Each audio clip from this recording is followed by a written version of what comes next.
ನಮಸ್ಕಾರ ಸ್ನೇಹಿತರೆ ಹಾಗೂ ಪ್ರೀತಿಯ ವಿದ್ಯಾರ್ಥಿಗಳೇ. ಪ್ರಥಮ PUC ರಾಜ್ಯಶಾಸ್ತ್ರ ವಿಷಯಕ್ಕೆ ಸಂಬಂಧಪಟ್ಟಂತೆ ಶಾಲಾ ಶಿಕ್ಷಣ ಇಲಾಖೆ ಪದವಿ ಪೂರ್ವ ಬಿಡುಗಡೆಗೊಳಿಸಿರುವಂಥ ಒಂದು ಮಾದರಿ ಪ್ರಶ್ನೆ ಪತ್ರಿಕೆ ಏನಿದೆ 2024-25ನೇ ಸಾಲಿಗೆ, ಮತ್ತು ಮುಂದೆ ಕೂಡ ಇದೇ ರೀತಿ ಪ್ರಶ್ನೆ ಪತ್ರಿಕೆ ಇರುತ್ತೆ ಅಂತ ಅಂದ್ಕೊಳ್ಳೋಣ. ಆ ಒಂದು ಮಾದರಿ ಪ್ರಶ್ನೆ ಪತ್ರಿಕೆಯನ್ನು ನಾವು ಈ ಒಂದು ವಿಡಿಯೋದಲ್ಲಿ ತಿಳ್ಕೊಳ್ತಾ ಹೋಗೋಣ. ನಾನು ನಿಮ್ಮ ಸ್ನೇಹಿತ ಸ್ವಾಮಿಗೌಡ HK, ರಾಜ್ಯಶಾಸ್ತ್ರ ಉಪನ್ಯಾಸಕನಾಗಿ ಕಾರ್ಯವನ್ನು ನಿರ್ವಹಿಸ್ತಾ ಇದ್ದೀನಿ. ಈಗ ನಾವು ನೇರವಾಗಿ ಈ ಒಂದು ಪ್ರಶ್ನೆ ಪತ್ರಿಕೆಯನ್ನು ನೋಡ್ತಾ ಹೋಗೋಣ.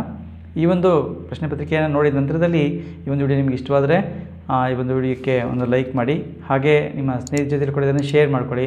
ಹಾಗೆ ಈ ಒಂದು ಚಾನಲ್ ನೀವು ಇನ್ನೂ ಸಬ್ಸ್ಕ್ರೈಬ್ ಮಾಡ್ಕೊಂಡಿಲ್ಲ ಅಂತಂದರೆ ಈ ಒಂದು ಚಾನಲ್ನ ಸಬ್ಸ್ಕ್ರೈಬ್ ಮಾಡ್ಕೊಳ್ಳಿ. ನಾನು ಮುಂದೆ ಮಾಡುವಂಥ ಎಲ್ಲ ವಿಡಿಯೋಗಳು ನಿಮಗೆ ನೇರವಾಗಿ ಬರಬೇಕು ಅಂದರೆ ಪಕ್ಕದಲ್ಲಿರುವಂಥ ಬೆಲ್ ಬಟನ್ ಕ್ಲಿಕ್ ಮಾಡಿ ನೋಟಿಫಿಕೇಷನ್ ಆಲ್ ಅಂತ ಸೆಟ್ ಮಾಡ್ಕೊಳ್ಳೋದನ್ನು ಮರಿಬೇಡಿ ಅಂತ ಹೇಳ್ತಾ ನಾವೀಗ ನೇರವಾಗಿ ಪ್ರಶ್ನೆ ಪತ್ರಿಕೆಯನ್ನು ನೋಡ್ತಾ ಹೋಗೋಣ.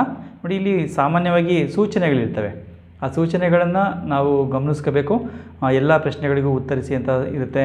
ಹಾಗೆ ಬಲಬದಿಯಲ್ಲಿ ಅಂಕಗಳನ್ನು ಸೂಚಿಸಲಾಗಿರುತ್ತೆ. ಹಾಗೆ ಎಲ್ಲ ಪ್ರಶ್ನೆಗಳ ಸಂಖ್ಯೆಗಳನ್ನ ಸರಿಯಾಗಿ ಬರೆದು ಉತ್ತರವನ್ನು ಬರೀಬೇಕು. ಹಾಗೆ ಭಾಗ ಎ ಏನಿದೆ, ಆ ಒಂದು ಭಾಗ ಎನಲ್ಲಿ ಉತ್ತರವನ್ನು ಬರೆಯುವ ಸಂದರ್ಭದಲ್ಲಿ ಮೊದಲು ಬರೆದಂಥ ಉತ್ತರಗಳನ್ನ ಮಾತ್ರ ಪರಿಗಣಿಸಲಾಗುತ್ತೆ. ನೀವು ಯಾವುದಾದ್ರು ಒಂದು ಪ್ರಶ್ನೆಗೆ 2 ಬಾರಿ ಉತ್ತರ ಬರೆದಾಗ ಮೊದಲು ಬರೆದಿದ್ದು ಸರಿಯಾಗಿದ್ದರೆ ಅದನ್ನು ತಗೊಳ್ತಾರೆ. ಇಲ್ಲ 2ನೇ ಬಾರಿ ನೀವು ಬರೆದಂಥ ಉತ್ತರ ಸರಿಯಾಗಿದ್ದು ಮೊದಲು ಬಾರಿ ಬರೆದಂಥ ಉತ್ತರ ತಪ್ಪಾಗಿದ್ದರೆ ಅದನ್ನು ಪರಿಗಣಿಸೋದಿಲ್ಲ. ಹಾಗಾಗಿ ಆ ಅಂಶ ಗಮನ ಇಟ್ಟು ಉತ್ತರವನ್ನು ಬರೀಬೇಕಾಗುತ್ತೆ. ಇಲ್ಲಿ ನಾವು ನೋಡುವಂಥ ಭಾಗ ಎ ಏನಿದೆ, ಇದರಲ್ಲಿ ನಾವು ಮೊದಲನೇ ಒಂದು ವಿಭಾಗದಲ್ಲಿ ಕೆಳಗಿನ ಪ್ರಶ್ನೆಗಳಿಗೆ ಸರಿಯಾದ ಉತ್ತರಗಳನ್ನು ಆಯ್ಕೆ ಮಾಡಿ ಬರೆಯಿರಿ ಅಂತ ಇರುತ್ತೆ. ಇಲ್ಲಿ ನೀವು ಗಮನಿಸ್ಕೋಬೋದು, ಆ ಒಂದು ಪ್ರಶ್ನೆಗಳಿರ್ತವೆ. ಆ ಪ್ರಶ್ನೆಗಳಿಗೆ ಸರಿಯಾದಂಥ ಉತ್ತರಗಳನ್ನ ಆಯ್ಕೆ ಮಾಡಿ ಬರೀಬೇಕಾಗುತ್ತೆ. ಮೊದಲನೆಯ ಪ್ರಶ್ನೆ, ಅರಿಸ್ಟಾಟಲ್ ರವರು ರಚಿಸಿದ ಕೃತಿ ಅಂತ ಇದೆ. ಇದಕ್ಕೆ ನಾವು 4 ಆಯ್ಕೆಗಳನ್ನ ನೀಡಲಾಗಿದೆ. ಅವುಗಳನ್ನ ನಾವು ಗಮನಿಸ್ಕೋಬೇಕಾಗುತ್ತೆ. ಅವುಗಳು ಯಾವುದು ಅಂತಂದರೆ the politics, the republic, the prince, De Republica ಅಂತ ಇದೆ. ನೋಡಿ, ಇಲ್ಲಿ ಮೊದಲನೆಯ ಆಯ್ಕೆ ಏನಿದೆ ಇದು ಈ ಒಂದು ಪ್ರಶ್ನೆಗೆ ಸರಿಯಾದಂಥ ಉತ್ತರ ಆಗಿದೆ. ಅರಿಸ್ಟಾಟಲ್ ಅವರು ಬರೆದ ಗ್ರಂಥ ದಿ ಪಾಲಿಟಿಕ್ಸ್. ದಿ ರಿಪಬ್ಲಿಕ್ ಗ್ರಂಥ ಏನಿದೆ ಇದನ್ನು ಪ್ಲೇಟೋರ್ ಅವರು ಬರೆದಿರುವಂಥದ್ದು. ಹಾಗೆ ದಿ ಪ್ರಿನ್ಸ್ ಅದನ್ನು ಮೆಕ್ಯಾವೆಲಿ ಬರೆದಿರುವಂಥದ್ದು. ಹಾಗೆ ಡಿ ರಿಪಬ್ಲಿಕಾ ಇದನ್ನು ಜೀನ್ ಬೋಡಿನ್ ಅವರು ಬರೆದಿರುವಂಥ ಗ್ರಂಥ. ಹಾಗಾಗಿ ಅದನ್ನು ಕೂಡ ತಿಳ್ಕೊಂಡಿರಿ. ಹಾಗೆ ನೆಕ್ಸ್ಟು ರಾಜ್ಯ ಎಂಬ ಪದವನ್ನು ಮೊದಲು ಬಳಸಿದವರು ಅಂತ ಪ್ರಶ್ನೆ ಇದೆ. ಇದಕ್ಕೆ ನಾವು ಆಯ್ಕೆಗಳನ್ನ ನೋಡಿದಾಗ 4ನೇ ಒಂದು ಆಯ್ಕೆ ಏನಿದೆ ಮೆಕ್ಯಾವೆಲಿ, ಇದು ಸರಿಯಾದಂಥ ಉತ್ತರ ಆಗಿದೆ. ಅಲ್ಲಿ ಸಾಕ್ರಟೀಸ್ ಇರ್ಬೋದು, ಪ್ಲೇಟೋ, ಅರಿಸ್ಟಾಟಲ್ ಅವರು ರಾಜ್ಯ ಎಂಬ ಪದವನ್ನು ಬೇರೆ ರೀತಿಯ ಅರ್ಥದಲ್ಲಿ ಬಳಕೆ ಮಾಡ್ತಾಯಿರ್ತಾರೆ. ಆದರೆ ಸ್ಟೇಟ್ ಎಂಬ ಪದವನ್ನು ಮೊಟ್ಟ ಮೊದಲ ಬಾರಿಗೆ ಬಳಕೆ ಮಾಡಿದಂಥವರು ಮೆಕ್ಯಾವೆಲಿ. ಹಾಗಾಗಿ ತಮ್ಮ ಆ ಒಂದು ಗ್ರಂಥವನ್ನು ನೆನ್ಪಿಟ್ಕೋಬೇಕು. ಮತ್ತು ರಾಜ್ಯ ಎಂಬ ಪದವನ್ನು ಮೊದಲೇ ಬಳಕೆ ಮಾಡಿದವರು ಅಂತ ತಿಳ್ಕೊಂಡಿರಬೇಕಾಗುತ್ತೆ. ಅವರು ಪ್ರಿನ್ಸ್ ಎಂಬ ಗ್ರಂಥದಲ್ಲಿ ಇದನ್ನು ಬಳಕೆ ಮಾಡಿರ್ತಾರೆ. ಹಾಗೆ ನೆಕ್ಸ್ಟು ನಾವು ಇನ್ನು 3ನೇ ಪ್ರಶ್ನೆ ನೋಡುವಂಥದ್ದು ಸ್ವಾತಂತ್ರ್ಯ, ಸಮಾನತೆ ಮತ್ತು ಭ್ರಾತೃತ್ವ ಆದರ್ಶಗಳನ್ನ ಎತ್ತಿ ಹಿಡಿದ ಕ್ರಾಂತಿ ಅಂತ ಇದೆ. ಇಲ್ಲಿ ವಿಶಿಷ್ಟವಾದಂಥ ಒಂದು ಪ್ರಶ್ನೆ, ಇದು ಹಾಟ್ಸ್ ಪ್ರಶ್ನೆ ಆಗಿರುತ್ತೆ. ಇಲ್ಲಿ ಗಮನಿಸುವ ಸಂದರ್ಭದಲ್ಲಿ ಅಮೆರಿಕ ಕ್ರಾಂತಿ, ಮತ್ತು 2ನೇದು ಫ್ರಾನ್ಸ್ ಕ್ರಾಂತಿ, 3ನೇದು ಔದ್ಯೋಗಿಕ ಕ್ರಾಂತಿ, ಹಾಗೆ ಮಿಲಿಟ್ರಿ ಕ್ರಾಂತಿ ಅಂತಿದೆ. ಇದಕ್ಕೆ ನಾವಿಲ್ಲಿ ನೋಡಿದಾಗ 1, 2 ಅಮೆರಿಕ ಕ್ರಾಂತಿ ಮತ್ತು ಫ್ರಾನ್ಸ್ ಕ್ರಾಂತಿ ಏನಿದೆ ಇದರಲ್ಲಿ ನಿಮಗೆ ಒಂದು ಗೊಂದಲಗಳಿರ್ತವೆ. ಆದರೆ ಈ ಸ್ವಾತಂತ್ರ್ಯ, ಸಮಾನತೆ ಮತ್ತು ಭ್ರಾತೃತ್ವ ಏನಿದೆ ಈ ತತ್ವಗಳನ್ನ ಎತ್ತಿಡಿದಂಥ ಒಂದು ಕ್ರಾಂತಿ ಅಂದರೆ ಅದು ಫ್ರಾನ್ಸಿನ ಮಹಾಕ್ರಾಂತಿ. ಹಾಗಾಗಿ ಫ್ರಾನ್ಸ್ ಕ್ರಾಂತಿಯನ್ನು ನಾವು ಉತ್ತರವಾಗಿ ಬರೀಬೇಕಾಗುತ್ತೆ. ಹಾಗೆ ನಾವು ನೆಕ್ಸ್ಟ್ ಪ್ರಶ್ನೆ ನೋಡುವಂಥದ್ದು ಫೆಡರೇಷನ್ನ ಮೂಲ ಪದ ಯಾವುದು ಅಂತ ಇದೆ. ಫೆಡರೇಷನ್ ಅಂತಂದರೆ ನಾವು ಏನು ಸಂಯುಕ್ತ ಸರ್ಕಾರ ಬರುತ್ತೆ ಅದರಲ್ಲಿ ಫೆಡರೇಷನ್ ಅಂತ ನಾವು ಅದನ್ನು ಕರೆಯುವ ಸಂದರ್ಭದಲ್ಲಿ ಅದರ ಮೂಲ ಪದ ಯಾವುದು ಅಂತ ನಾವು ನೋಡಿದಾಗ ಅದಕ್ಕೆ ಇಲ್ಲಿ 4 ಆಯ್ಕೆಗಳಿದೆ. ಇದರಲ್ಲಿ ನಿಮಗೆ ಫೋಡಾರ್ ಅಂತ ಅಲ್ಲ, ಫೋರೂಸ್ ಅಂತ ಅಲ್ಲ ಅಂತ ನಿಮಗೆ ಗೊತ್ತಾಗುತ್ತೆ. ಆದರೆ ಇಲ್ಲಿ ಫೋಡಾಸ್ ಮತ್ತು ಫೋಡೋಸ್ ಅಂತ ಏನು ಪ್ರಶ್ನೆ ಇವೇನು ಪದಗಳಿದೆ ಇವುಗಳನ್ನ ನೋಡಿದಾಗ ಸ್ವಲ್ಪ ಗೊಂದಲ ಆಗ್ಬೋದು. ಅದರಲ್ಲಿ ವಿಶೇಷವಾಗಿ ಕನ್ನಡ ಮಾಧ್ಯಮದ ವಿದ್ಯಾರ್ಥಿಗಳಿಗೆ ಇವುಗಳು ಗೊಂದಲ ಆಗ್ಬೋದು.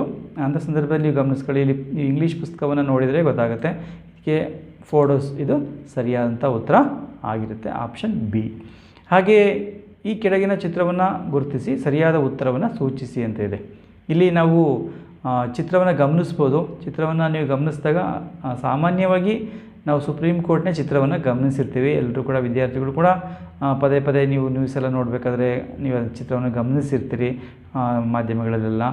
ಮತ್ತು ಅಥವಾ ಪತ್ರಿಕೆಗಳಲ್ಲೂ ಕೂಡ ಬರ್ತಾ ಇರುತ್ತೆ. ಅದನ್ನು ನೀವು ಗಮನಿಸ್ಕೊಂಡಿದ್ದಾಗ ಚಿತ್ರ ನಿಮಗೆ ತುಂಬ ಸುಲಭವಾಗಿ ಗೊತ್ತಾಗುತ್ತೆ.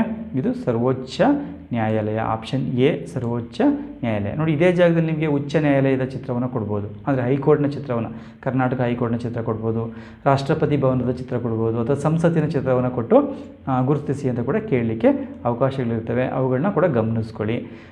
ಹಾಗೆ ನಾವು ಮುಂದಿನ ಪ್ರಶ್ನೆ ನೋಡುವಂಥದ್ದು ಇನ್ನೊಂದು ವಿಭಾಗ ಕೆಳಗಿನ ಪ್ರಶ್ನೆಗಳಿಗೆ ಖಾಲಿ ಬಿಟ್ಟ ಸ್ಥಳ ಭರ್ತಿ ಮಾಡಿ ಅಂತ ಇದೆ. ನೋಡಿ, ಇಲ್ಲಿ ನಾವು ಕೆಲವು ಆಯ್ಕೆಗಳನ್ನ ಕೂಡ ಅವರೇ ನೀಡಿರ್ತಾರೆ ಪ್ರಶ್ನೆ ಪತ್ರಿಕೆಯಲ್ಲಿ. ಲಿಬರ್, ಇಂಗ್ಲೆಂಡ್, ರೂಸೋ, 30 ತಿಂಗಳು, 44ನೇ ತಿದ್ದುಪಡಿ ಅಂತಿದೆ. ಇವುಗಳನ್ನ ನೀವು ಗಮನಿಸ್ಕೊಂಡಾಗ ಇಲ್ಲಿ ನಾವು ಮೊದಲನೇ ಒಂದು ಪ್ರಶ್ನೆ 6ನೇ ಪ್ರಶ್ನೆ ನೋಡಿದಾಗ ಡ್ಯಾಶ್ ಅವರು ಹೇಳಿದಂತೆ ಒಂದು ರಾಜ್ಯದ ಜನಸಂಖ್ಯೆ 10,000 ಅಂತ ಇದೆ. ಇದಕ್ಕೆ ಸರಿಯಾದಂಥ ಉತ್ತರ ರೂಸೋರವರು ಹೇಳಿದಂತೆ ರಾಜ್ಯದ ಜನಸಂಖ್ಯೆ 10,000 ಇರಬೇಕು ಅಂತ ಹೇಳ್ತಾರೆ. ಹಾಗೆ ಇನ್ನೊಂದು ಕೇಳ್ಬೋದು ಇದೇ ಜಾಗದಲ್ಲಿ, ಪ್ಲೇಟೋರವರ ಪ್ರಕಾರ ಒಂದು ರಾಜ್ಯದ ಜನಸಂಖ್ಯೆ ಎಷ್ಟಿರಬೇಕು ಅಂತ ಕೇಳ್ಬೋದು. ಅವರ ಪ್ರಕಾರ 5,040 ಇರಬೇಕು ಅಂತ ಹೇಳ್ತಾರೆ. ಅದನ್ನು ಗಮನಿಸ್ಕೊಳ್ಳಿ. ರೂಸೋ ಅಂದಾಗ 10,000, ಪ್ಲೇಟೋ ಅಂತ ಬಂದಾಗ 5,040 ಇರಬೇಕು, ಅದನ್ನು ತಿಳ್ಕೊಂಡಿರಬೇಕಾಗುತ್ತೆ. ಹಾಗೆ ಡ್ಯಾಶ್ ಎಂಬುದು ಸ್ವಾತಂತ್ರ್ಯದ ಮೂಲ ಪದವಾಗಿದೆ. ಇದನ್ನು ತುಂಬ ಸುಲಭವಾಗಿ ಗುರುತಿಸ್ಬೋದು. ಲಿಬರ್ ಅಂದರೆ ಲಿಬರ್ಟಿ ಎಂಬ ಪದ ಏನಿದೆ ಅದು ಲಿಬರ್ ಎಂಬ ಲ್ಯಾಟಿನ್ ಭಾಷೆಯ ಪದದಿಂದ ಬಂದಿದೆ ಅಂತ ನಾವು ಹೇಳ್ತೀವಿ. ಹಾಗಾಗಿ ಲಿಬರ್ 7ನೇ ಪ್ರಶ್ನೆಗೆ ಸರಿಯಾದಂಥ ಉತ್ತರ ಆಗಿದೆ. ಹಾಗೆ 8ನೇ ಒಂದು ಪ್ರಶ್ನೆ, ಅಲಿಖಿತ ಸಂವಿಧಾನಕ್ಕೆ ಒಂದು ಉತ್ತಮ ಉದಾಹರಣೆ. ಅಲಿಖಿತ ಸಂವಿಧಾನಕ್ಕೆ ನಾವು ಪ್ರಪಂಚದಲ್ಲಿ ಒಂದೇ ಒಂದು ಉದಾಹರಣೆ ಕೊಡ್ತೀವಿ. ಆ ಸಂವಿಧಾನ ಯಾವುದು ಅಂತಂದರೆ ಅದು ಇಂಗ್ಲೆಂಡಿನ ಸಂವಿಧಾನ. ಹಾಗಾಗಿ ಅಲಿಖಿತ ಸಂವಿಧಾನಕ್ಕೆ ಒಂದು ಉತ್ತಮ ಉದಾಹರಣೆ ಅಂತಂದರೆ ಅದು ಇಂಗ್ಲೆಂಡಿನ ಸಂವಿಧಾನ ಆಗಿರುತ್ತೆ. ಹಾಗೆ ನಾವು 9ನೇ ಪ್ರಶ್ನೆಗೆ ಹೋದಾಗ ಡ್ಯಾಶು ಆಸ್ತಿಯ ಹಕ್ಕನ್ನು ಮೂಲಭೂತ ಹಕ್ಕುಗಳ ಪಟ್ಟಿಯಿಂದ ತೆಗೆದುಹಾಕಿತು ಅಂತ ಇದೆ. ಇದಕ್ಕೆ ನಾವು ಸರಿಯಾದಂಥ ಉತ್ತರ ಯಾವುದು ಅಂತಂದಾಗ 44ನೇ ತಿದ್ದುಪಡಿ, 44ನೇ ಸಂವಿಧಾನ ತಿದ್ದುಪಡಿಯನ್ನು 1978ರಲ್ಲಿ ಮಾಡಲಾಗುತ್ತೆ. ಆ ಒಂದು ತಿದ್ದುಪಡಿ ಕಾಯ್ದೆಯ ಮೂಲಕ ಆಸ್ತಿಯ ಹಕ್ಕನ್ನು ಮೂಲಭೂತ ಹಕ್ಕುಗಳ ಪಟ್ಟಿಯಿಂದ ತೆಗೆದುಹಾಕಲಾಗುತ್ತೆ. ಅದಕ್ಕಿಂತ ಮುಂಚೆ 31ನೇ ವಿಧಿಯಲ್ಲಿ ಆ ಒಂದು ಆಸ್ತಿಯ ಹಕ್ಕು ಎಂಬುದು ಒಂದು ಮೂಲಭೂತ ಹಕ್ಕಾಗಿ ಇರುತ್ತೆ. ಹಾಗೆ ನೆಕ್ಸ್ಟ್ ನಾವು ನೋಡುವಂಥದ್ದು ತಾಲೂಕು ಪಂಚಾಯಿತಿ ಅಧ್ಯಕ್ಷರ ಅಧಿಕಾರಾವಧಿ ಅಂತಿದೆ. ಇಲ್ಲಿ ತಾಲೂಕು ಪಂಚಾಯಿತಿ ಅಧ್ಯಕ್ಷರ ಅಧಿಕಾರಾವಧಿ ಅಂತ ಬಂದ ತಕ್ಷಣ ನಿಮಗೆ ಗೊತ್ತಾಗುತ್ತೆ ತುಂಬ ಸುಲಭವಾಗಿ. ಇಲ್ಲಿರುವಂಥದ್ದು ಒಂದೇ ಒಂದು ಅವಧಿ ಬಗ್ಗೆ ಇರುವಂಥದ್ದು 30 ತಿಂಗಳು. ಹಾಗಾಗಿ ತುಂಬ ಸುಲಭವಾಗಿ ಗುರುತಿಸಿ ಉತ್ತರವನ್ನು ಬರೀಬಹುದು. ಹಾಗಾಗಿ ವಿದ್ಯಾರ್ಥಿಗಳು ಇದನ್ನು ಗಮನಿಸ್ಕೊಳ್ಳಿ. ಇದೇ ರೀತಿಯಾದ ಬೇರೆ ಪ್ರಶ್ನೆಗಳನ್ನು ಕೂಡ ಕೇಳುವಂಥ ಸಾಧ್ಯತೆಗಳು ಇರ್ತವೆ. ನೆಕ್ಸ್ಟ್ ನಾವು 3ನೇ ವಿಭಾಗಕ್ಕೆ ಹೋಗುವಂತಾಗ ಅಲ್ಲಿ ಹೊಂದಿಸಿ ಬರೆಯುವಂಥ ಪ್ರಶ್ನೆಗಳನ್ನ ನೀಡಲಾಗಿರುತ್ತೆ. ಹೊಂದಿಸಿ ಬರೆಯಿರಿ ಅಂತ ಇರುತ್ತೆ. ಇದಕ್ಕೆ 5 ಪ್ರಶ್ನೆಗಳಿರ್ತವೆ. 11ನೇ ಪ್ರಶ್ನೆ ಅದರಲ್ಲಿ ನಿಮಗೆ ABCDE ಅಂತ 5 ಪ್ರಶ್ನೆಗಳಿರ್ತವೆ. ಅಲ್ಲಿ ಹೊಂದಿಸಿ ಬರೀಬೇಕಾಗುತ್ತೆ. ಇಲ್ಲಿ ನಾವು ನೋಡುವಂಥದ್ದು ಪ್ರಾಯೋಗಿಕ ವಿಧಾನ, ಸುಗ್ರೀವಾಜ್ಞೆ, ಪುರಾತನ ನಿರಂಕುಶತ್ವ, PIL, ಹಾಗೆ ಜಿಲ್ಲಾ ಪಂಚಾಯಿತಿಯ ಆಡಳಿತಾಧಿಕಾರಿ ಅಂತ ಇದೆ. ನೋಡಿ, ಇದು ನಾವು ನೋಡಿದಾಗ ಪ್ರಾಯೋಗಿಕ ವಿಧಾನ, ಎಕ್ಸ್ಪೆರಿಮೆಂಟ್ ನಾವು ಎಲ್ಲಿ ಮಾಡ್ತೀವಿ, ನೀವು ಸೈನ್ಸ್ ವಿದ್ಯಾರ್ಥಿಗಳ ಜೊತೆ ನಿಮ್ಮ ಸ್ನೇಹಿತರಿದ್ದರೆ ಗೊತ್ತಿರುತ್ತೆ, ನಮಗೀಗ ಪ್ರಾಯೋಗಿಕ ಪರೀಕ್ಷೆ ನಡೀತಾ ಇದೆ ಅಂತ ಹೇಳ್ತಾರೆ. ಪ್ರಯೋಗ ಅನ್ನೋದು ಎಲ್ಲಿ ನಡೆಯುತ್ತೆ ಅಂದಾಗ ನಿಮಗೆ ತುಂಬ ಸುಲಭವಾಗಿ ಗೊತ್ತಾಗುತ್ತೆ, ವಿಜ್ಞಾನದಲ್ಲಿ ಅದಿರುತ್ತೆ. ಹಾಗಾಗಿ ವಿಜ್ಞಾನ ಎಂಬುದು 1ನೇ ಪ್ರಶ್ನೆಗೆ ಸರಿಯಾದಂಥ ಉತ್ತರ ಆ ವಿಜ್ಞಾನದ ಒಂದು ಲಕ್ಷಣ ಅಂತ ಬರೀಬೇಕಾಗುತ್ತೆ. ಹಾಗೆ 2ನೇದು ಸುಗ್ರೀವಾಜ್ಞೆ ಅಂತ ಬಂದಾಗ ಭಾರತದಲ್ಲಿ ಸುಗ್ರೀವಾಜ್ಞೆಗಳನ್ನ ಯಾರು ಹೊರಡಿಸ್ತಾರೆ? ರಾಷ್ಟ್ರಪತಿಗಳು ಹೊರಡಿಸ್ತಾರೆ. ಹಾಗಾಗಿ ಆ ಸುಗ್ರೀವಾಜ್ಞೆ ಎಂಬಂಥ ಒಂದು ಪದ ಏನಿದೆ ಅದು ರಾಷ್ಟ್ರಪತಿಗಳಿಗೆ ಸರಿಯಾದಂಥ ಉತ್ತರ ಆಗುತ್ತೆ, ಹೊಂದಾಣಿಕೆ ಆಗುತ್ತೆ. ಹಾಗೆ ಪುರಾತನ ನಿರಂಕುಶತ್ವ ಅಂತ ಅಂದಾಗ ಅದು ಯಾವಾಗಿತ್ತು ಅಂತ ನಾವು ನೋಡಿದಾಗ ಪ್ರಾಚೀನ ರೋಮನರ ಕಾಲದಲ್ಲಿ ಇತ್ತು. ಅದು ಒಂದು ತಾತ್ಕಾಲಿಕವಾದಂಥ ಒಂದು ಸರ್ಕಾರಿ ವ್ಯವಸ್ಥೆ ಆಗಿತ್ತು. ಹಾಗಾಗಿ ಆಪ್ಷನ್ 2 ಏನಿದೆ ಅದು ಸರಿಯಾದಂಥ ಒಂದು ಉತ್ತರ ಆಗುತ್ತೆ. ಹಾಗೆ PIL ನಾವು ಅದನ್ನು ಇಂಗ್ಲೀಷಲ್ಲಿ ಪಬ್ಲಿಕ್ ಇಂಟ್ರೆಸ್ಟ್ ಲಿಟಿಗೇಷನ್ ಅಂತ ಕರಿತೇವೆ. ಪಬ್ಲಿಕ್ ಇಂಟ್ರೆಸ್ಟ್ ಲಿಟಿಗೇಷನ್ ಅಂತಂದ್ರೇನು? ಸಾರ್ವಜನಿಕ ಹಿತಾಸಕ್ತಿ ಮೊಕದ್ದಮೆ ಅಂತ ಕನ್ನಡದಲ್ಲಿ ಇರ್ತೇವೆ. ಹಾಗಾಗಿ ಅದನ್ನು ಉತ್ತರವನ್ನಾಗಿ ಬರೀಬೇಕಾಗುತ್ತೆ. ಹಾಗೆ ಜಿಲ್ಲಾ ಪಂಚಾಯಿತಿಯ ಆಡಳಿತಾಧಿಕಾರಿ, ಜಿಲ್ಲಾ ಪಂಚಾಯಿತಿಗೆ ಅವರು ಆಡಳಿತಾಧಿಕಾರಿ ಇರ್ತಾರೆ, ಆಡಳಿತಾತ್ಮಕ ಮುಖ್ಯಸ್ಥರು. ಅವರನ್ನು CEO ಅಂತ ಕರಿತೇವೆ ಇಂಗ್ಲೀಷಲ್ಲಿ, ಚೀಫ್ ಎಕ್ಸಿಕ್ಯೂಟಿವ್ ಆಫೀಸರ್. ಕನ್ನಡದಲ್ಲಿ ನಾವು ಮುಖ್ಯ ಕಾರ್ಯನಿರ್ವಹಣಾಧಿಕಾರಿ ಅಂತೇಳಿ ಕರಿತೇವೆ. ಆ ಒಂದು ಉತ್ತರವನ್ನು ಬರೀಬೇಕಾಗುತ್ತೆ. ಇದಿಷ್ಟು ಕೂಡ ಹೊಂದಿಸಿ ಬರೆಯುವಂಥ ಪ್ರಶ್ನೆಗಳಾಗಿರ್ತವೆ. ಉತ್ತರಗಳನ್ನ ಕೂಡ ನೀವೆಲ್ಲ ಗಮನಿಸ್ಕೋಬೋದು. ಹಾಗೆ ಕೆಳಗಿನ ಪ್ರಶ್ನೆಗಳಿಗೆ ಒಂದೊಂದು ವಾಕ್ಯದಲ್ಲಿ ಉತ್ತರಿಸಿ ಅಂತ ಇದೆ.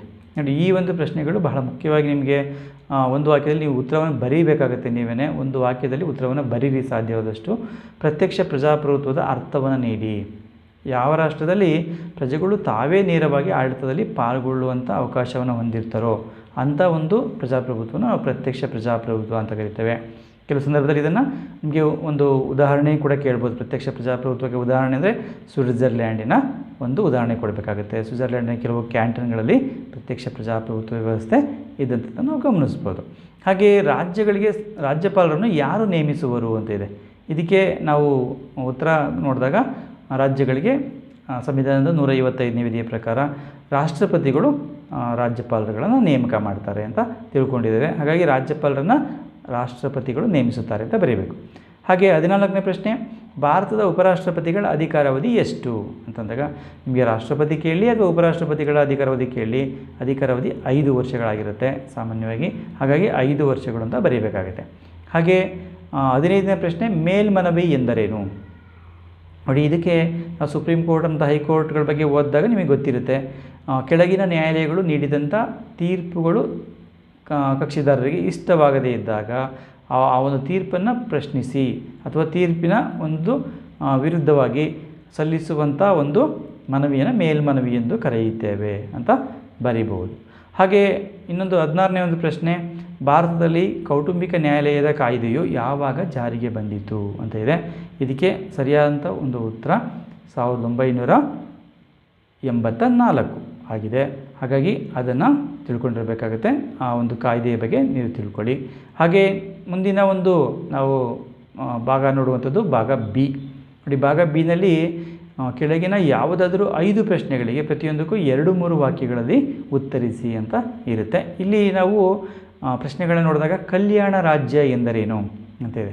ಕಲ್ಯಾಣ ರಾಜ್ಯ ಅಂದ್ರೇನು? ಯಾವ ರಾಜ್ಯವು ಪ್ರಜೆಗಳ ಸರ್ವತೋಮುಖ ಪ್ರಗತಿಯನ್ನು ಸಾಧಿಸುವ ಉದ್ದೇಶವನ್ನು ಹೊಂದಿರುತ್ತದೆಯೋ ಅಂಥ ರಾಜ್ಯವನ್ನು ಕಲ್ಯಾಣ ರಾಜ್ಯ ಅಂತ ಕರೀತೇವೆ. ಹಾಗೆ ಮುಂದಿನ ಒಂದು ಪ್ರಶ್ನೆ, ಪರಮಾಧಿಕಾರವನ್ನು ವ್ಯಾಖ್ಯಾನಿಸಿ ಅಂತ ಇದೆ. ಅದಕ್ಕೆ ನಾವು ಪರಮಾಧಿಕಾರವನ್ನು ವ್ಯಾಖ್ಯಾನಿಸುವಂಥ ಸಂದರ್ಭದಲ್ಲಿ ಪರಮಾಧಿಕಾರದ ಯಾವುದಾದ್ರೂ ವ್ಯಾಖ್ಯೆಯನ್ನು ಬರೀಬೇಕಾಗುತ್ತೆ. ನಾವು ತುಂಬ ಸುಲಭವಾಗಿ HJ ಲಾಸ್ಕಿ ಅವರ ಪ್ರಕಾರ ನಾವು ನೋಡುವ ಸಂದರ್ಭದಲ್ಲಿ ಯಾವುದೇ ವ್ಯಕ್ತಿ ಅಥವಾ ಗುಂಪುಗಳ ಮೇಲಿರುವ ಶಾಸನಬದ್ಧ ಶ್ರೇಷ್ಠ ಅಧಿಕಾರವೇ ಪರಮಾಧಿಕಾರ ಅಂಥೇಳಿ ಅಭಿಪ್ರಾಯಪಟ್ಟಿದ್ದಾರೆ. ಈ ಒಂದು ಇದನ್ನು ಬರೀಬೋದು. ರಾಜ್ಯದ ಪರಮಶ್ರೇಷ್ಠ ಅಧಿಕಾರವೇ ಸರ್ವೋಚ್ಚ ಅಧಿಕಾರವೇ ಪರಮಾಧಿಕಾರ ಆಗಿದೆ ಅಂತ ಕೂಡ ನಾವು ಹೇಳ್ಬೋದು. ಹ್ಯೂಗೋ ಗ್ರೋಷಿಯಸ್ ಅವರ ಪ್ರಕಾರ ಕೂಡ ವ್ಯಾಖ್ಯಾನವನ್ನು ಮಾಡ್ಬೋದು. ಯಾರ ಒಂದು ಆಜ್ಞೆಯನ್ನು ಇತರರು ತಿರಸ್ಕರಿಸುವಂತಿಲ್ಲವೋ, ಹಾಗೆ ಯಾರ ಒಂದು ಕಾರ್ಯವಿಧಾನವನ್ನು ಯಾರು ಪ್ರಶ್ನಿಸುವಂತಿಲ್ಲವೋ ಅಂಥವರಲ್ಲಿ ಇರುವ ಸರ್ವೋಚ್ಚ ಒಂದು ರಾಜಕೀಯ ಅಧಿಕಾರವೇ ಪರಮಾಧಿಕಾರ ಅಂತ ಹ್ಯೂಗೋ ಗ್ರೋಷಿಯಸ್ ವ್ಯಾಖ್ಯಾನ ಮಾಡಿದ್ದಾರೆ. ಅದನ್ನು ಕೂಡ ಬರೀಲಿಕ್ಕೆ ಅವಕಾಶ ಇರುತ್ತೆ. ಹಾಗೆ 19ನೇ ಪ್ರಶ್ನೆ, ಕಾನೂನಿನ ಆಳ್ವಿಕೆ ಎಂದರೇನು ಅಂತ ಇದೆ. ಕಾನೂನಿನ ಮುಂದೆ ಎಲ್ಲರೂ ಸಮಾನವಾಗಿದ್ದು ಎಲ್ಲರಿಗೂ ಕಾನೂನಿನ ಸಮಾನ ರಕ್ಷಣೆಯನ್ನು ನೀಡುವುದನ್ನೇ ಕಾನೂನಿನ ಆಳ್ವಿಕೆ ಎಂದು ಕರೆಯುತ್ತೇವೆ ಅಂತ ಬರೀಬೇಕು. ಹಾಗೆ 20ನೇ ಪ್ರಶ್ನೆ, ಸಂಸದೀಯ ಸರ್ಕಾರದ ಅರ್ಥವನ್ನು ತಿಳಿಸಿ. ಸಂಸದೀಯ ಸರ್ಕಾರ ಎಂದರೇನು ಅಂತ ನೀವು ಅದರ ಅರ್ಥವನ್ನು ಬರೀಬೇಕಾಗತ್ತೆ.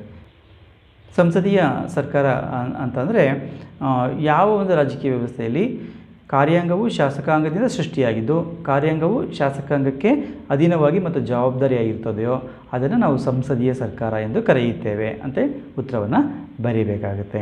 ಹಾಗೆ ನಾವು ಇನ್ನೊಂದು ಪ್ರಶ್ನೆ ಇದೆ, 21ನೇ ಪ್ರಶ್ನೆ, ಪ್ರಮಾಣಾನುಗುಣ ಪ್ರಾತಿನಿಧ್ಯದ ಅರ್ಥವನ್ನು ಬರೆಯಿರಿ ಅಂತ ಇದೆ. ನೋಡಿ, ಇದು ನಾವು ಸಾಮಾನ್ಯವಾಗಿ ರಾಷ್ಟ್ರಪತಿಗಳ ಚುನಾವಣೆಗಳನ್ನು ನಾವು ವಿಧಾನವನ್ನು ತಿಳ್ಕೊಳ್ಳೋ ಸಂದರ್ಭದಲ್ಲಿ ತಿಳ್ಕೊಬೇಕಾಗುತ್ತೆ.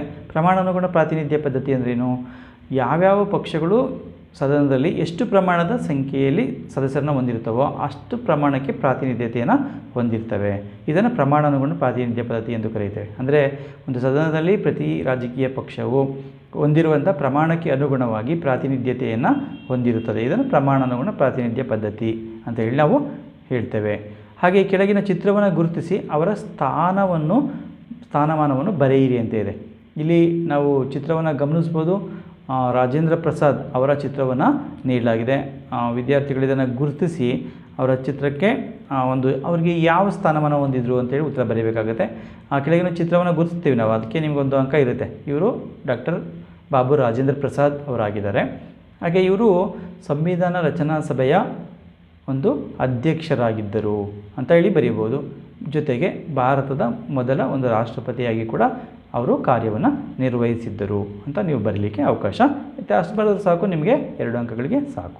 ಹಾಗೆ ನ್ಯಾಯಿಕ ವಿಮರ್ಶೆ ಎಂದರೇನು ಅಂತ 23ನೇ ಪ್ರಶ್ನೆ ಇದೆ. ಇದಕ್ಕೆ ನಾವು ಉತ್ತರವನ್ನು ನೋಡುವ ಸಂದರ್ಭದಲ್ಲಿ ಶಾಸಕಾಂಗವು ರೂಪಿಸಿದಂಥ ಶಾಸನಗಳು ಹಾಗೆ ಕಾರ್ಯಾಂಗವು ಹೊರಡಿಸಿದಂಥ ಒಂದು ಆದೇಶಗಳು ಸಂವಿಧಾನಕ್ಕೆ ಅನುಗುಣವಾಗಿವೆ ಇಲ್ಲವೇ ಎಂದು ಪರಿಶೀಲಿಸುವಂಥ ಅಧಿಕಾರವನ್ನು ನ್ಯಾಯಾಂಗವು ಹೊಂದಿರುತ್ತದೆ. ಒಂದು ವೇಳೆ ಅದು ಸಂವಿಧಾನಕ್ಕೆ ವಿರುದ್ಧವಾಗಿದ್ದರೆ ಅವುಗಳನ್ನ ಅನೂರ್ಜಿತಗೊಳಿಸುವಂಥ ಅಧಿಕಾರವನ್ನು ನ್ಯಾಯಾಂಗವು ಹೊಂದಿರ್ತದೆ. ಇದನ್ನು ನ್ಯಾಯಿಕ ವಿಮರ್ಶಾಧಿಕಾರ ಅಂತ ಕರಿತೇವೆ ನಾವು. ಹಾಗಾಗಿ ಶಾಸಕಾಂಗವು ರೂಪಿಸಿದಂಥ ಶಾಸನಗಳು, ಕಾರ್ಯಾಂಗವು ಹೊರಡಿಸಿದಂಥ ಆದೇಶಗಳು ಸಂವಿಧಾನಕ್ಕೆ ವಿರುದ್ಧವಾಗಿದ್ದರೆ ಅವುಗಳನ್ನು ವಿಮರ್ಶಿಸಿ ಅನೂರ್ಜಿತಗೊಳಿಸುವಂಥ ಒಂದು ಅಧಿಕಾರವನ್ನು ನ್ಯಾಯಿಕ ವಿಮರ್ಶಾಧಿಕಾರ ಅಂತ ಕರಿತೇವೆ. ಇದು ಸಾಮಾನ್ಯವಾಗಿ ಪ್ರತಿ ದೇಶದ ಸುಪ್ರೀಂ ಕೋರ್ಟ್ಗೆ ಇರುತ್ತೆ. ಭಾರತದಲ್ಲಿ ಇದೆ, ಹಾಗೆ ಅಮೆರಿಕದಲ್ಲೂ ಕೂಡ ಈ ಒಂದು ನ್ಯಾಯಿಕ ವಿಮರ್ಶಾಧಿಕಾರವನ್ನು ಆ ಒಂದು ಸುಪ್ರೀಂ ಕೋರ್ಟ್ಗಳು ಹೊಂದಿರುವಂಥದ್ದನ್ನು ಮುಖ್ಯವಾಗಿ ಗಮನಿಸ್ಬೋದು. ಹಾಗೆ 24ನೇ ಪ್ರಶ್ನೆ, ಪಂಚಾಯತ್ ರಾಜ್ ವ್ಯವಸ್ಥೆಯು ಮೊದಲಿಗೆ ಎಲ್ಲಿ ಮತ್ತು ಯಾವಾಗ ಅನುಷ್ಠಾನಕ್ಕೆ ಬಂದಿತು ಅಂತ ಇದೆ. ನೋಡಿ, ಇಲ್ಲಿ ಪಂಚಾಯತ್ ರಾಜ್ ವ್ಯವಸ್ಥೆ ಅಂತ ಬಂದಾಗ ಅದು ಮೊದಲು ಅಸ್ತಿತ್ವಕ್ಕೆ ಬಂದಿದ್ದು, ಅದು ಜಾರಿಗೆ ಬಂದಂಥದ್ದು ರಾಜಸ್ಥಾನದಲ್ಲಿ. ರಾಜಸ್ಥಾನದ ಒಂದು ನಾಗೋರ್ ಎಂಬಂಥ ಒಂದು ಸ್ಥಳದಲ್ಲಿ ಆ ಒಂದು ಪಂಚಾಯತ್ ರಾಜ್ ವ್ಯವಸ್ಥೆ 1959ರಲ್ಲಿ ಜಾರಿಗೆ ಅನುಷ್ಠಾನಕ್ಕೆ ಬರುತ್ತೆ. ಹಾಗಾಗಿ ರಾಜಸ್ಥಾನ 1959, ಅದನ್ನು ನೆನಪಿಟ್ಕೊಳ್ಳಿ, ಅದನ್ನು ಉತ್ತರವನ್ನು ಬರೆಯಬೇಕಾಗತ್ತೆ. ನೆಕ್ಸ್ಟ್ ನಾವು ಈ ಕೆಳಗಿನ ಯಾವುದಾದರೂ ಪ್ರಶ್ನೆಗಳಿಗೆ ಪ್ರತಿಯೊಂದಕ್ಕೂ 15-20 ವಾಕ್ಯಗಳಲ್ಲಿ ಉತ್ತರಿಸಿ ಅಂತ ಇದೆ ಸಿ ಭಾಗದಲ್ಲಿ. ಈ ಒಂದು ಪ್ರಶ್ನೆಗಳಿಗೆ ಸಾಮಾನ್ಯವಾಗಿ ವಿದ್ಯಾರ್ಥಿಗಳು 15-20 ವಾಕ್ಯಗಳು ಅಂದರೆ ಒಂದು ಪುಟದಷ್ಟು ಉತ್ತರವನ್ನು ಬರೀಬೇಕಾಗತ್ತೆ. ಹಾಗೆ ಪ್ರತಿ ಪ್ರಶ್ನೆಗೆ ನೀವು ಒಂದು ಪೀಠಿಕೆ ಬರೆದು, ಹಾಗೆ ಎಷ್ಟು ಅಗತ್ಯ ಅಂಶಗಳಿರ್ತವೋ ಅಷ್ಟು ಅಗತ್ಯ ಅಂಶಗಳನ್ನು ಒಂದು ವಿವರಣೆ ಸಮೇತ ಬರೆದು, ಆನಂತರ ಅದಕ್ಕೆ ಒಂದು ಸಂಕ್ಷಿಪ್ತವಾದಂಥ ಒಂದು ಉಪಸಂಹಾರವನ್ನು ಬರೀಬೇಕು. ಹಾಗೆ ಬರೆದ್ರೆ ನಿಮಗೆ ಸಂಪೂರ್ಣವಾಗಿ 5 ಅಂಕಗಳು ತೆಗಲಿಕ್ಕೆ ಸಾಧ್ಯ ಆಗುತ್ತೆ. ಹಾಗಾಗಿ ವಿದ್ಯಾರ್ಥಿಗಳು ಒಂದು ಪೀಠಿಕೆ ಮುಖ್ಯವಾದಂಥ ಅಂಶಗಳನ್ನ ಬರೆದು ಆನಂತರ ಉಪಸಂಹಾರವನ್ನು ಬರೆಯುವಂಥ ಅಭ್ಯಾಸವನ್ನು ಮಾಡಿಕೊಳ್ಳಿ. ನೋಡಿ, ಇಲ್ಲಿ ರಾಜ್ಯಶಾಸ್ತ್ರದ ವ್ಯಾಪ್ತಿಯನ್ನು ವಿವರಿಸಿ ಅಂತ ಇದೆ. ರಾಜ್ಯಶಾಸ್ತ್ರದ ವ್ಯಾಪ್ತಿಯನ್ನು ವಿವರಿಸಿ ಅಂತ ಅಂದಾಗ ರಾಜ್ಯಶಾಸ್ತ್ರದ ವ್ಯಾಪ್ತಿ ಎಂದರೇನು ಅಂತ ಬರೀಬೇಕು. ಹಾಗೆ ರಾಜ್ಯಶಾಸ್ತ್ರದ ವ್ಯಾಪ್ತಿಯ ಬಗ್ಗೆ 3 ಅಭಿಪ್ರಾಯಗಳು, ರಾಜ್ಯದ ಅಧ್ಯಯನ, ಸರ್ಕಾರದ ಅಧ್ಯಯನ ಮತ್ತು ರಾಜ್ಯ ಮತ್ತು ಸರ್ಕಾರಗಳ ಅಧ್ಯಯನ, ಅದನ್ನು ಬರೀಬೇಕು. ಹಾಗೆ ರಾಜ್ಯಶಾಸ್ತ್ರದ ಅಂತಾರಾಷ್ಟ್ರೀಯ ಸಮ್ಮೇಳನದಲ್ಲಿ ರಾಜ್ಯಶಾಸ್ತ್ರದ ವ್ಯಾಪ್ತಿಯ ಬಗ್ಗೆ 4 ಅಂಶಗಳನ್ನ ಹೇಳಲಾಗಿದೆ, ಅದನ್ನು ಬರೆದು ಹೀಗೆ ರಾಜ್ಯಶಾಸ್ತ್ರವು ಒಂದು ಚಲನಾತ್ಮಕವಾದದ್ದು ಅಂತ ಒಂದು ಉಪಸಂಹಾರವನ್ನು ನೀವು ಬರೀಬೇಕಾಗುತ್ತೆ. ಅದನ್ನು ತಿಳ್ಕೊಳ್ಳಿ. ಹಾಗೆ ನೆಕ್ಸ್ಟ್ 26ನೇ ಪ್ರಶ್ನೆ, ರಾಜ್ಯ ಮತ್ತು ಸಂಘ ಸಂಸ್ಥೆಗಳ ನಡುವಿನ ವ್ಯತ್ಯಾಸಗಳನ್ನು ತಿಳಿಸಿ. ಇಲ್ಲಿ ರಾಜ್ಯ ಅಂದರೆ ಏನು, ಸಂಘ ಸಂಸ್ಥೆಗಳು ಅಂದರೆ ಏನು ಅಂತ ಒಂದು ಬರೆದು ಪೀಠಿಕೆಯಲ್ಲಿ ಬರೆದು, ಆನಂತರದಲ್ಲಿ ನೀವು ರಾಜ್ಯ ಮತ್ತು ಸಂಘ ಸಂಸ್ಥೆಗಳ ವ್ಯತ್ಯಾಸಗಳನ್ನ ಒಂದು ಪಟ್ಟಿ ಮಾಡಬೇಕಾಗತ್ತೆ. ತಿಳಿಸಿ ಅಂತ ಕೇಳೋದ್ರಿಂದ ತುಂಬ ವಿವರಣೆಯನ್ನು ಬರೀಬೇಕಾಗಿಲ್ಲ, ಪಟ್ಟಿ ಮಾಡಿದರೆ ಆನಂತರದಲ್ಲಿ ಹೀಗೆ ರಾಜ್ಯ ಮತ್ತು ಸಂಘ ಸಂಸ್ಥೆಗಳು ವ್ಯತ್ಯಾಸಗಳನ್ನ ಹೊಂದಿರುತ್ತವೆ ಅಂತ ಬರೆದ್ರೆ ಸಾಕು. ಹಾಗೆ 27ನೇ ಪ್ರಶ್ನೆ, ಆರ್ಥಿಕ ಸ್ವಾತಂತ್ರ್ಯವನ್ನು ವಿಮರ್ಶಾತ್ಮಕವಾಗಿ ಪರಿಶೀಲಿಸಿ ಅಂತ ಇದೆ. ಇಲ್ಲಿ ಆರ್ಥಿಕ ಸ್ವಾತಂತ್ರ್ಯ ಅಂತೇನಿದೆ, ಆರ್ಥಿಕ ಸ್ವಾತಂತ್ರ್ಯದ ಬಗ್ಗೆ ಒಂದು ವಿಮರ್ಶೆಯನ್ನು ಮಾಡಿ. ಸ್ವಾತಂತ್ರ್ಯದ ವಿಧಗಳಲ್ಲಿ ಆರ್ಥಿಕ ಸ್ವಾತಂತ್ರ್ಯ ಅದು ಎಷ್ಟರ ಮಟ್ಟಿಗೆ ಒಂದು ಜಾರಿಯಲ್ಲಿ ಬಂದಿದೆ, ಆ ಸ್ವಾತಂತ್ರ್ಯದಿಂದ ಅನುಕೂಲಗಳೇನು, ಅನಾನುಕೂಲಗಳೇನಾಗ್ತವೆ, ಆ ಸ್ವಾತಂತ್ರ್ಯವನ್ನು ಕೊಡಬೇಕಾ, ಅದ್ರ ಬಗ್ಗೆ ಪರ ಮತ್ತು ವಿರೋಧ ಎರಡೂ ರೀತಿಯಲ್ಲಿ ವಿಮರ್ಶಾತ್ಮಕವಾಗಿ ವಿದ್ಯಾರ್ಥಿಗಳು ಉತ್ತರವನ್ನು ಬರೀಬೇಕು ಆರ್ಥಿಕ ಸ್ವಾತಂತ್ರ್ಯದ ಬಗ್ಗೆ. ಹಾಗೆ 28ನೇ ಪ್ರಶ್ನೆ, ಸಂಯುಕ್ತ ಸರ್ಕಾರದ ಲಕ್ಷಣಗಳನ್ನು ವಿವರಿಸಿ. ಸಂಯುಕ್ತ ಸರ್ಕಾರದ ಲಕ್ಷಣಗಳು ನಮಗೆಲ್ಲ ಗೊತ್ತಿರ್ತವೆ. ಆ ಒಂದು ಲಕ್ಷಣ, ಅಧಿಕಾರ ವಿಕೇಂದ್ರೀಕರಣವನ್ನು ನಾವು ಕಾಣ್ತೇವೆ. ಹಾಗೆ ಅಲ್ಲಿ ಸ್ವತಂತ್ರ ಒಂದು ನ್ಯಾಯಾಂಗ ವ್ಯವಸ್ಥೆಯನ್ನು ಕಾಣ್ತೇವೆ, ದ್ವಿಸದನ ಶಾಸಕಾಂಗ ವ್ಯವಸ್ಥೆಯನ್ನು ಕಾಣ್ತೇವೆ.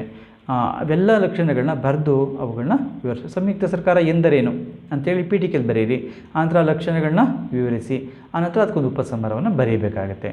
ಹಾಗೆ ನೆಕ್ಸ್ಟು ವಿಧಾನ ಪರಿಷತ್ತಿನ ಕುರಿತು ಒಂದು ಟಿಪ್ಪಣಿ ಬರೆಯಿರಿ ಅಂತ ಇದೆ. ವಿಧಾನ ಪರಿಷತ್ತಿನ ರಚನೆ, ವಿಧಾನ ಪರಿಷತ್ತು ಪೀಠಿಕೆಯಲ್ಲಿ ಬರೆದ್ಬಿಡಿ, ಯಾವ್ಯಾವ ರಾಜ್ಯಗಳಲ್ಲಿ ಎಷ್ಟು ರಾಜ್ಯಗಳು ಇದೆ, ಎಲ್ಲ ರಾಜ್ಯಗಳಲ್ಲಿ ಇದೆಯಾ ಇಲ್ವಾ. ಹಾಗೆ ಅದರ ನಂತರ ಒಂದು ಪೀಠಿಕೆ ಸಂಕ್ಷಿಪ್ತವಾಗಿ ಕರ್ನಾಟಕದಲ್ಲಿ ನಾವು ವಿಧಾನ ಪರಿಷತ್ತಿನ ಒಂದು ರಚನೆ ಏನಿದೆ ಅದನ್ನು ಬರೆದ್ರೂ ಆಗುತ್ತೆ. ಮತ್ತು ಯಾವ್ಯಾವ ಕ್ಷೇತ್ರಗಳಿಂದ ವಿಧಾನ ಪರಿಷತ್ ಸದಸ್ಯರು ಆಯ್ಕೆ ಆಗ್ತಾರೆ ಅದನ್ನು ಮುಖ್ಯವಾಗಿ ಬರೀಬೇಕಾಗುತ್ತೆ. ಶಿಕ್ಷಕರ ಕ್ಷೇತ್ರ, ಹಾಗೆ ಪದವೀಧರ ಕ್ಷೇತ್ರಗಳಿಂದ, ಹಾಗೆ ಇತರ ಒಂದು ಕ್ಷೇತ್ರಗಳಿಂದ ಏನು ಆಯ್ಕೆ ಆಗ್ತಾರೆ ಎಲ್ಲ ಕ್ಷೇತ್ರಗಳನ್ನು ಬರೆದು ಅವ್ರಿಗೆ ಏನು ಅರ್ಹತೆಗಳಿರಬೇಕು ಮತ್ತು ಅವರ ಅಧಿಕಾರಾವಧಿ ಎಷ್ಟು ಸಂಕ್ಷಿಪ್ತವಾಗಿ ವಿವರಣೆಯನ್ನು ಬರೀಬೇಕಾಗುತ್ತೆ. ಹಾಗೆ ನೆಕ್ಸ್ಟು ಶಾಸನ ರಚನಾ ಪ್ರಕ್ರಿಯೆಯ 3 ವಾಚನಗಳಾಗುವು ವಿವರಿಸಿ ಅಂತಿದೆ. ಸಾಮಾನ್ಯವಾಗಿ ಶಾಸನ ರಚನೆಯ ಪ್ರಕ್ರಿಯೆಯಲ್ಲಿ 3 ವಾಚನಗಳಿರ್ತವೆ. ಪ್ರಥಮ ವಾಚನ, ದ್ವಿತೀಯ ವಾಚನ, ಸಮಿತಿಯ ಹಂತ, ವರದಿಯ ಹಂತ, ಹಾಗೆ ತೃತೀಯ ವಾಚನ ಅಂತ ಇರ್ತವೆ. ಅಲ್ಲಿ ಪ್ರಥಮ ವಾಚನ, ದ್ವಿತೀಯ ವಾಚನ, ಹಾಗೆ ತೃತೀಯ ವಾಚನ ಅವುಗಳನ್ನು ಬರೆದು ವಿವರಿಸಬೇಕಾಗುತ್ತೆ. ಸಮಿತಿಯ ಹಂತ ಮತ್ತು ವರದಿ ಹಂತಗಳನ್ನು ಕೂಡ ನೀವು ಬರೀಬಹುದು ಜೊತೆಲಿ ಸೇರಿಸಿ. ಅದ್ರ ಬಗ್ಗೆ ನಾವು ಸಂಕ್ಷಿಪ್ತವಾಗಿ ಒಂದು ವಿವರಣೆಯನ್ನು ಕೊಡಬೇಕಾಗುತ್ತೆ, ಒಂದು ಪುಟದ ಸೂತ್ರವನ್ನು ಬರೀಬೇಕಾಗುತ್ತೆ. ಹಾಗೆ ಮುಂದಿನ ಪ್ರಶ್ನೆ, ಈ ಕೆಳಗಿನ ಚಿತ್ರವನ್ನು ಗುರುತಿಸಿ ಅದರ ಮಹತ್ವವನ್ನು ಬರೆಯಿರಿ ಅಂತ ಇದೆ. ಚಿತ್ರವನ್ನು ನೀವು ಗಮನಿಸ್ಬೋದು. ಇಲ್ಲಿ ಪಾರ್ಲಿಮೆಂಟಿನ ಚಿತ್ರವನ್ನು ನೀಡಲಾಗಿದೆ. ಹೊಸ ಪಾರ್ಲಿಮೆಂಟ್ ಚಿತ್ರವನ್ನು ನಾವಿಲ್ಲಿ ಗಮನಿಸ್ತೇವೆ. ಈ ಚಿತ್ರವನ್ನು ಗುರುತಿಸಬೇಕು. ಗುರುತಿಸಿದ್ರೆ ನಿಮ್ಗೆ ಗೊತ್ತಾಗುತ್ತೆ ಪಾರ್ಲಿಮೆಂಟ್ ಚಿತ್ರ. ಪಾರ್ಲಿಮೆಂಟ್ ಅಂದರೆ ಏನು?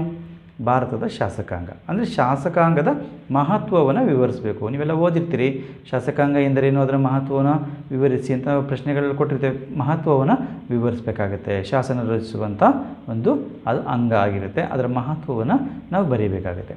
ಹಾಗೆ ಮುಂದಿನ ಪ್ರಶ್ನೆ, ಲೋಕ್ ಅದಾಲತ್ ಕುರಿತು ಒಂದು ಟಿಪ್ಪಣಿ ಬರೆಯಿರಿ ಅಂತಿದೆ. ಲೋಕ್ ಅದಾಲತ್ ಅಂದರೆ ಏನು, ಹಾಗೆ ಲೋಕ್ ಅದಾಲತನ್ನು ಅವು ಯಾವ ರೀತಿ ವ್ಯಾಜ್ಯಗಳನ್ನ ಬಗೆಹರಿಸ್ತವೆ, ಈ ಒಂದು ಅಂಶಗಳ ಬಗ್ಗೆ ಒಂದು ಟಿಪ್ಪಣಿಯನ್ನು ಒಂದು ಪುಟದಷ್ಟು ಬರೀಬೇಕಾಗುತ್ತೆ.